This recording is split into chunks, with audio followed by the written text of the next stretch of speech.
students, welcome to the next lecture of transport in plants.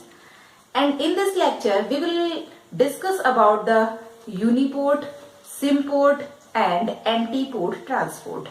In the previous lecture, we had discussed about the diffusion and facilitated diffusion, which was a type of passive transport. And here also the uniport, symport and antiport transport is there. It is also the passive transport, but sometimes in antiport transport expenditure of energy is also there, that may be active also. So here the uniport, symport, here the protein molecules are acting as the carrier proteins. In our previous lecture we had discussed about the porins, which are the proteins which are behaving as carrier proteins to facilitate the entry of a particle from outside of the inside to the cell. Okay, so here the three important type of transport is there, that is uniport transport, second one is symport transport, and thirdly we have antiport transport.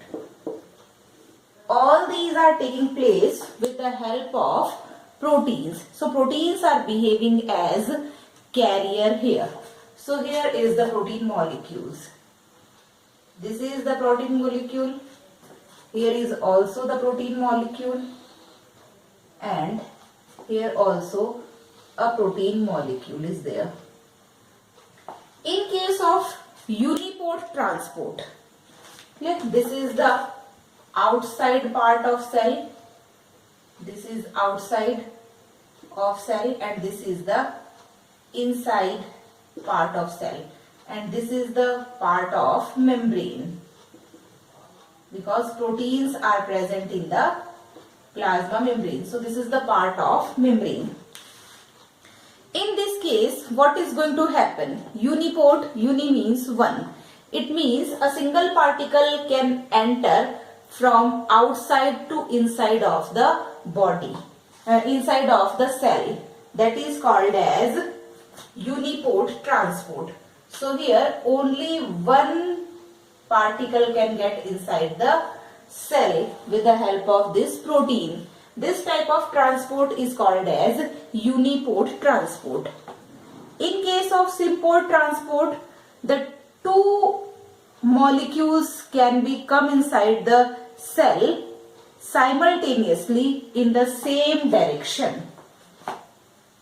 The two molecules can come inside the cell in the same direction, from outside to inside or from inside to outside.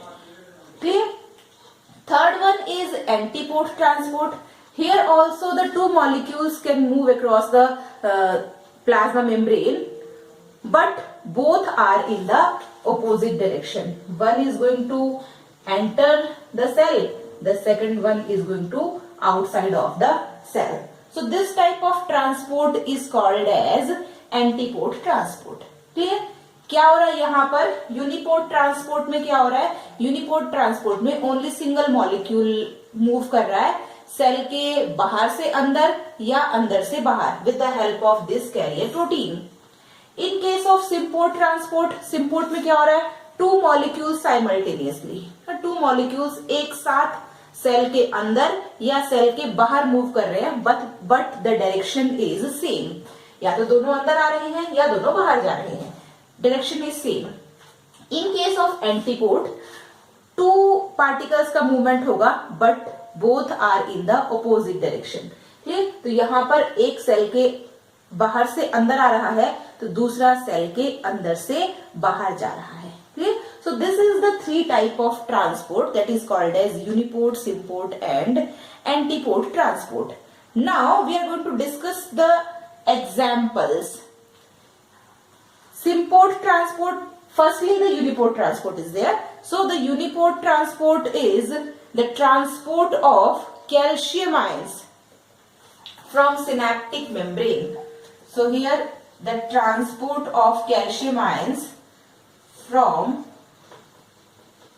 synaptic membrane is the example of uniport transport. One more example, transport of calcium ion from the sarcoplasmic membrane. So here is transport of calcium ion from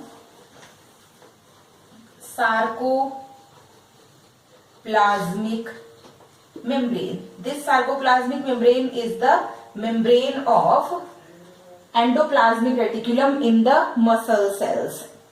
Second one is symport transport. This symport transport can be seen in the intestinal membrane, and in the intestinal membrane sodium and glucose ion both are getting inside the cell through symport transport. So here in intestinal membrane, sodium and glucose can transport. Clear? So that is called as symport transport. Here the sodium ion is there and the glucose ion is there. Both of these ions are getting inside the cell simultaneously. Here in this case, the sodium ions and potassium ion. So the example is sodium and potassium pump in the nerve cells. So the example of antiport transport is sodium and potassium pump. In this type of transport, 3 molecules of sodium ion or 3 sodium ions are coming out of the cell in exchange with the 2 potassium ions. 3 sodium के ions क्या होंगे? Cell के अंदर से बाहर आएंगे and 2 potassium ions cell के बाहर से अंदर आएंगे. ठीक है, तो 2 पोटेशियम आयंस बाहर से अंदर मूव करेंगे हियर एंड 3 पोटेशियम आयंस जो है वो सेल के अंदर से बाहर मूव करेंगे. This is the active transport and here the expenditure of energy is there, that is 1 ATP is required. जब हम 1 ATP का यूज करेंगे, so 1 ATP is required for the movement of 3 sodium ions from inside to outside of the cell in exchange with the 2 potassium ions from outside to inside of the cell. Clear? So this is all about the uniport, symport and antiport transport. इनको हम आगे जहां भी पूरे transport के chapter में जहां भी हमें रिक्वायरमेंट होगी हम वहां पर बार बार ये वर्ड यूज करेंगे कि ये यूनिपोर्ट ट्रांसपोर्ट हो रहा है, ये सिम्पोर्ट ट्रांसपोर्ट हो रहा है. तो क्या होता है सिम्पोर्ट और antiport transport? You have to remember this. Clear? So this is all about the transport, uniport, symport and antiport. In our next lecture, we will discuss about the process of osmosis, which is again a passive type of transport. Thank you very much.